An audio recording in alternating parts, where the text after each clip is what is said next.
you have actually been my friend. Like, when you compare, like, the number of hours we spent in front of a camera versus on the phone is not even close. Probably a 20-to-1 ratio.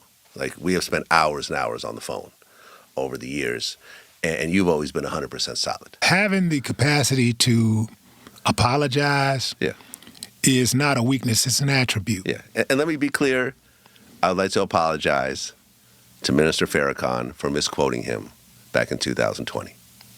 Period. I even told Willie about the situation with the Vlad shit. Is like, it doesn't have to get to that point.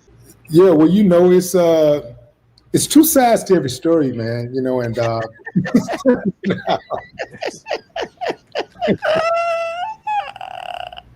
That is the richest.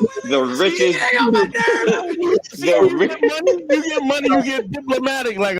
Right. Today's In Godfrey We Trust was less of a podcast and more of a family cookout argument that forgot the potato salad at home, but still managed to bring every gun in the neighborhood. Godfrey assembled a round table of Willie D, Eva Evans, Akeem Woods, and Dante Nero, which means the discussion was destined to wobble somewhere between philosophy, beef analysis, and this one time at a funeral repass. The headline match was Dante Nero versus DJ Vlad. Dante came in hot, swinging like a man who had just Googled reckless synonyms and wanted to try them all in one breath. According to him, Vlad doesn't just tell stories, he marinates them in gasoline and hands you the lighter. His critique wasn't subtle. Vlad, in his view, is a cultural interloper cashing checks from black culture like he's got a Groupon for exploitation. Dante's argument was basically that Vlad isn't loved for himself. He's loved the way people love Uber. That's what I'm saying. But the funny thing is like, with comedians, like this whole thing, I even told Willie about the situation with the Vlad shit. Is like, it doesn't have to get to that point, you know. I'm just saying with the comedy shit. That's kind of spoken by a punk. Me? What? I'm playing with you because he's calling you a punk. I'm just teasing you because he just keeps getting more reckless with it. No, so, I'm not getting reckless with it, man. You. I said him. Oh. Every time he tells the story, he get more reckless. He get tougher. Oh yeah. He gets tougher and lies.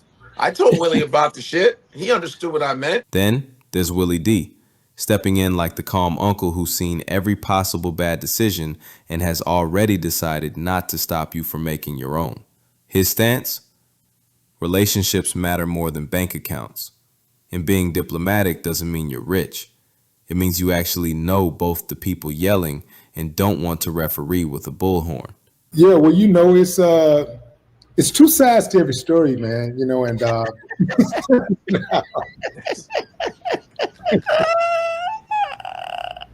That is the richest. You get money, you get diplomatic, like a. Right? Here's what it is. It's like when you know people, you're more diplomatic. You know, like if I didn't know Vlad, I'd be like, yeah, fuck that mother. Yeah, that motherfucker said what? You know what I'm saying? But I know him. I fuck with him. You know what I'm saying? I know Godfrey. I fuck with Godfrey. Yeah.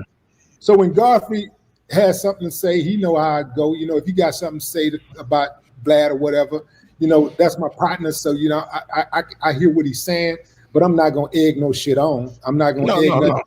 No. And if I'm having a conversation with Vlad and he brings up Godfrey, you know, I'm not gonna egg shit on. My thing is like, it's very similar to how I feel, you know, about what's going on with Cat and Ali or even Billy. You know, this. You know, I view this shit like a family feud. You know, it's a family feud, and you know, sometimes you know, family, you know, have disagreements, man, and people. It takes more than just conversation. Sometimes, you know, you can, despite all the efforts to try to cool things down and dial things back, sometimes, you know, a motherfucker just gotta make contact, you know. So, you know, but I personally would hope that it wouldn't come to that because, like I say, this is like a family feud to me. Willie framed comedy beefs as family feuds, which sounds nice until you remember his version of Family Feud involves cousins pulling out firearms at a repast. Right. A couple of years ago, we were at a repast and at my brother's house, and one of my little cousins was fighting one of my older cousins, and one of his buddies pulled out a gun and shot in the air, to break it up. When he pulled out at a repass. Yeah, at a repass. And then once he pulled out his gun, I got several other family members pulling out guns and running to the cars to get their guns, and I'm like, what the fuck are you doing? Yeah. You know what I'm saying? This ain't us, bro. Like we know there's a lot of family violence going on right now, where cousins are killing cousins, and mamas are killing daughters, and daughters are killing daddies and setting their brothers up to get killed and all kinds of stuff. We know a lot of that going on, but man, that ain't us, bro. Like, right. So for me, when my little cousins got into it, I talked to the little young one, because he the one with the most hot-headed one.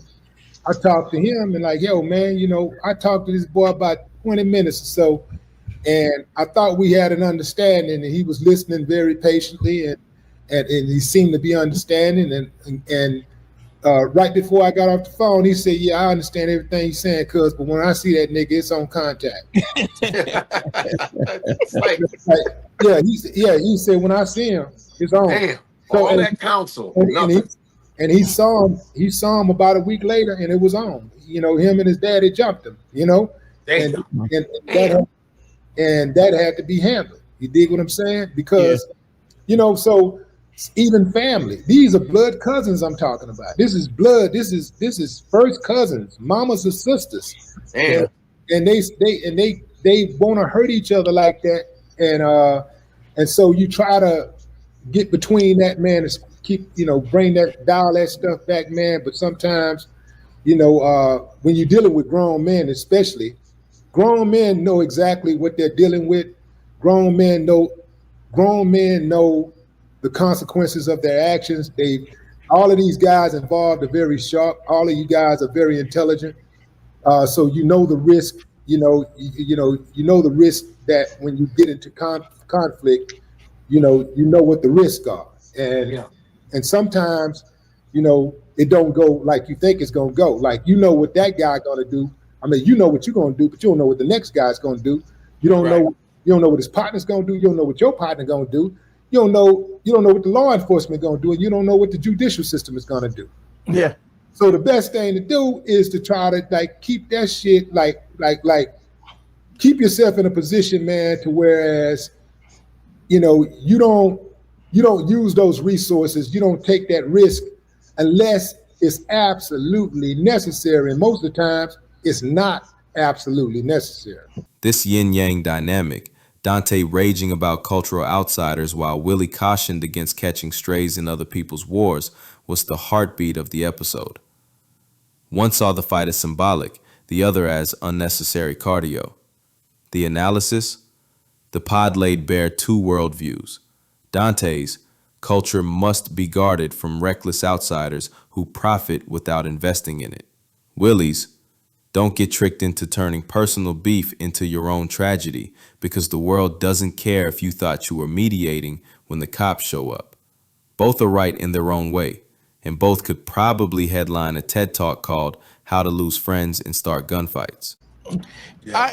I agree with that, but I also look at this is a dude who has literally made millions of dollars off of black culture, and what happens is you see this over and over again where white dudes are coming to cultures and they're making money off it, and they're not they're reckless with it because they ain't really about the culture. It's just like when Bill Maher was dropped the M-bomb in front of Cube, and it's like, you pay for black hookers, you're not part. Shut your mouth. It's disrespectful. And I don't.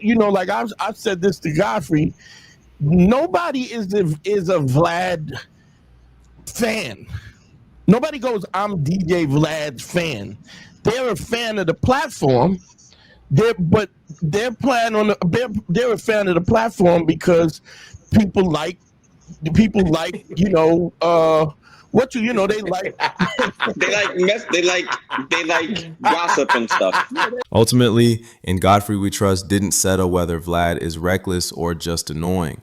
What it did prove is that the comedy community is a dysfunctional family, loud, stubborn, and sometimes armed at funerals, but still a family.